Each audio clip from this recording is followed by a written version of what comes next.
وہ زمانہ تھا جب کعبہ بتوں سے بھرا ہوا تھا، ہر طرف شرک کا اندھیرا تھا۔ اے دنیا کے خدا، ہمارے نذرانے قبول کرو، آپ ہی ہمارے خدا ہیں۔ مکہ کے سردار ابو جہل اور ابو لہب اور قریش کے بڑے لوگ اپنی ضد اور تکبر میں ڈوبے ہوئے تھے۔ محمد صلی اللہ علیہ وآلہ وسلم نے جب توحید کی بات کی تو یہ سردار چیخ اٹھے، کہنے لگے، محمد کہتا ہے کہ وہ اللہ کا رسول ہے، ہم اس کی کوئی بات نہیں مانتے۔ وہ ہمارے بتوں کی توہین کرتا ہے، کہتا ہے یہ سب بیکار ہیں۔ انسان ضد میں تھا، سردار انا میں، اور مکہ کا معاشرہ گمراہی میں ڈوبا ہوا تھا۔ لیکن ان سب کے درمیان ایک اور مخلوق تھی جو نہ قریش کے ضد میں تھی نہ سرداروں کی انا میں، وہ صرف سچ کی تلاش میں تھی۔ وہ تھی جنات کی جماعت۔ جب قرآن کی آواز گونجی تو وہی سے ان کی تلاش ختم ہوئی اور ہدایت کا دروازہ کھل گیا۔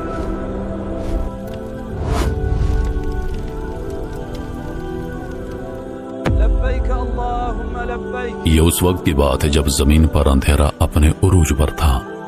اندھیرا صرف رات کا نہیں تھا، اندھیرا لوگوں کے دلوں میں تھا۔ کعبہ کے صحن میں سجدے تو تھے مگر اللہ کے لیے نہیں، چہرے جھکے ہوئے تھے مگر دل بتوں کی زنجیر میں بندھے ہوئے۔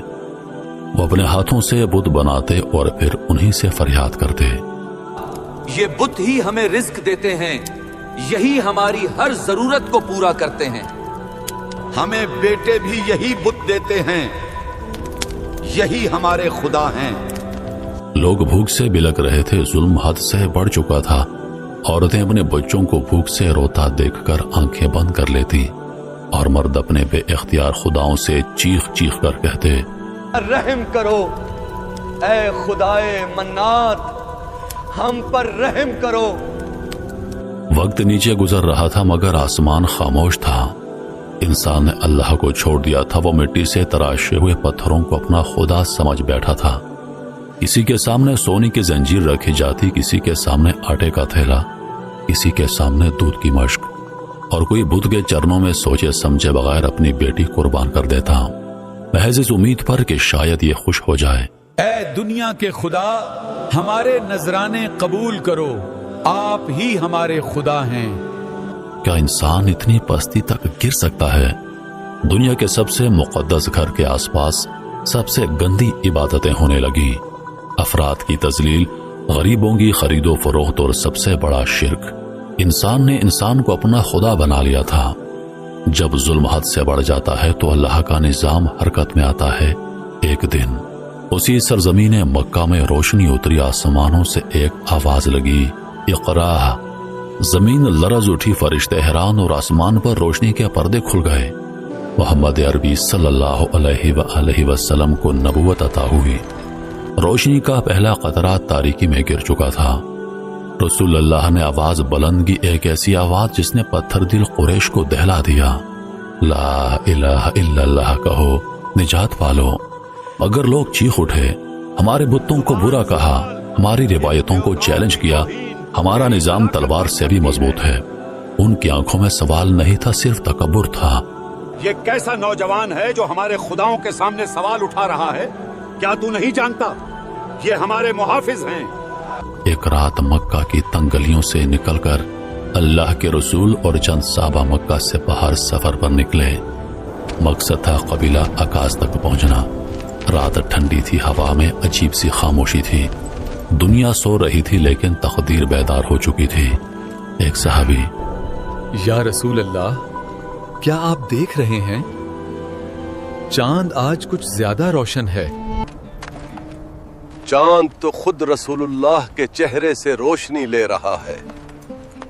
چاندنی ریت پر پھیل رہی تھی اور ریت پر چلنے والوں کے قدم تاریخ لکھ رہے تھے۔ انہیں معلوم نہ تھا کہ اس رات انہیں کون سن رہا ہے۔ یا حدیر الجن ادکم۔ اسی رات ریت کے ایک طویل صحرا میں وہ مخلوق بھی پھٹک رہی تھی جسے ہم دیکھ نہیں سکتے، جنات۔ ہم سمجھتے ہیں کہ صرف انسان ہی بھٹکتے ہیں، لیکن اس رات جنات بھی سچ کی تلاش میں تھے۔ وہ بھٹکے ہوئے تھے اور وہ تلاش میں تھے کہ زمین پر ایسا کیا غیر معمولی واقعہ ہو رہا ہے کہ جس کی وجہ سے آسمانوں کے دروازے بند کر دیے گئے ہیں۔ آسمانوں پر پہرے سخت تھے، جو جن فرشتوں کی گفتگو چرانے جاتا آگ کے شعلوں سے جلا کر پھینک دیا جاتا۔ ہم آسمان سے خبر سنتے تھے، اب کیوں نہیں سن پا رہے؟ کیا زمین پر کوئی نئی چیز نازل ہو رہی ہے؟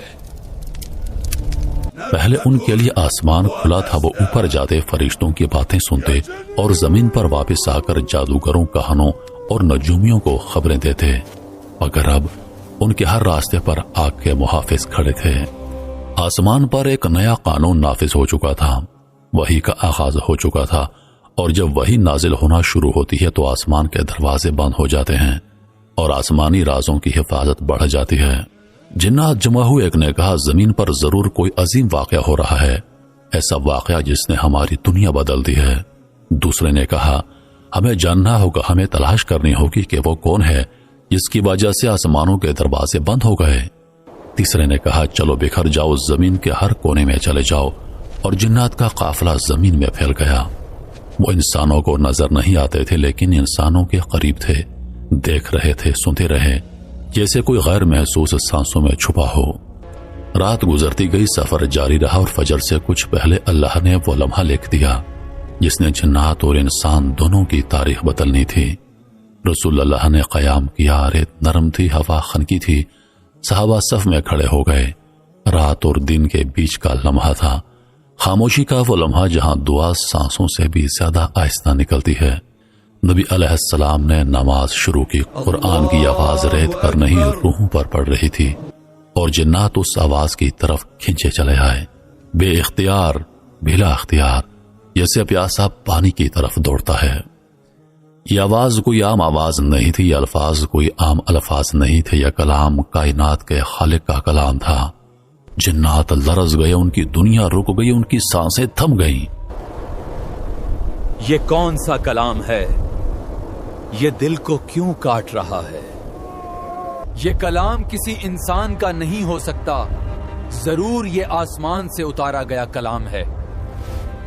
جنات کی تاریخ میں پہلی مرتبہ وہ بے بس تھے، وہ سمجھ نہیں پا رہے تھے کہ آخر وہ کون سی طاقت ہے جو انہیں روک رہی ہے، وہ کون سا راز ہے جو آسمان محفوظ کر رہا ہے، اور سب سے بڑھ کر وہ کون ہے جس کی آمد سے پہلے آسمان کی چھت پر اتنی سخت پہرہ داری لگا دی گئی ہے۔ آخر کون سا نور زمین پر اترنے والا ہے جس سے شیطان اور جنات کی دنیا لرز گئی ہے؟ یہ کیسی آواز ہے؟ یہ آسمان جیسی کیوں لگتی ہے؟ وہ قریب آئے، نیچے دیکھا، ایک انسان، ایک پاک وجود مٹی پر خالق کے سامنے سجدہ ریز تھا، اور اس کی زبان سے کلام اتر رہا تھا، وہ کلام جو پہلی بار زمین پر پڑھا جا رہا تھا، جو آسمانوں سے اترا تھا اور جس نے جنات کے دلوں کو لرزا دیا تھا۔ یہ وہ کلام نہیں جو انسان بولتے ہیں، یہ کلام آسمانوں کا لگتا ہے۔ اسی رات جنات کو جواب مل گیا کہ آسمان کیوں بند ہوا تھا، آگ کا پہرا کیوں لگایا گیا تھا، ستارے کیوں جلنے لگے تھے، کیونکہ محمد صلی اللہ علیہ وآلہ وسلم پر وحی اتر چکی تھی۔ جنات کے قدم جمی ہوئی ریت پر جیسے پتھر بن گئے تھے، ان کے وجود سے ساکت سانسیں جیسے کسی نے چھین لی ہوں۔ صحرا کے گہرے اندھیرے میں وہ نورانی الفاظ بہ رہے تھے جو پتھروں کو نرم کر دیتے ہیں، دلوں کی زنجیروں کو توڑ دیتے ہیں، اور جنات کی تاریخ ہمیشہ کے لیے بدل دینے والے تھے۔ وہ جن جو ہزاروں سال تک آسمان سے راز چرا کر لاتے، پہلی بار زمین پر ایک ایسی چیز سن رہے تھے جو رازی نہیں، حقیقت تھی، نور تھی، روشنی تھی، پاکیزگی تھی، اور وہ سب کچھ جو انہوں نے کبھی محسوس ہی نہیں کیا تھا۔ یہ الفاظ ہمارے اندر کچھ توڑ رہے ہیں، جیسے سینے میں تالا کھل رہا ہو۔ قرآن کی ایک ایک آیت جنات کے دلوں میں داخل ہوتی گئی، وہ پیچھے ہٹنا چاہتے تھے مگر ان کے قدم جیسے زمین نے پکڑ لیے ہوں۔ ہم نے ایسا کلام کبھی نہیں سنا، نہ آسمان پر اور نہ زمین پر۔ یہ آواز نہیں، یہ روشنی ہے۔ آخرکار وہ لمحہ آیا جب قرآن کی تلاوت ختم ہوئی اور خاموشی نے پوری وادی کو ڈھانپ لیا۔ خاموشی لیکن ایسی جس میں سکون تھا اور ہلچل بھی، نور تھا اور لرزش بھی۔ جنات اب سمجھ چکے تھے کہ ان کے سوال کا جواب مل چکا ہے۔ آسمان اس لیے بند تھا کیونکہ محمد صلی اللہ علیہ وآلہ وسلم زمین پر آ چکے تھے۔ چلو جلدی لوٹ چلو، ہمیں اپنی قوم کو بتانا ہے کہ زمین پر کیا اتر چکا ہے۔ وہ فوراً اپنی پوری قوم کی طرف روانہ ہوئے. ریت پر تیز رفتار دوڑ، ہواؤں کی سرسراہٹ اور قدموں کے گرد کے بگولے، ان کے دلوں میں وہی جملہ دھڑک رہا تھا: ہم نے ایک عجیب قرآن سنا ہے. تم لوگ آسمان کے دروازے بند ہونے کا سبب جاننا چاہتے تھے، ہم کو پتہ چل گیا. عرب کے قریش قبیلے میں رسول آ چکے ہیں. ان کا نام محمد ہے.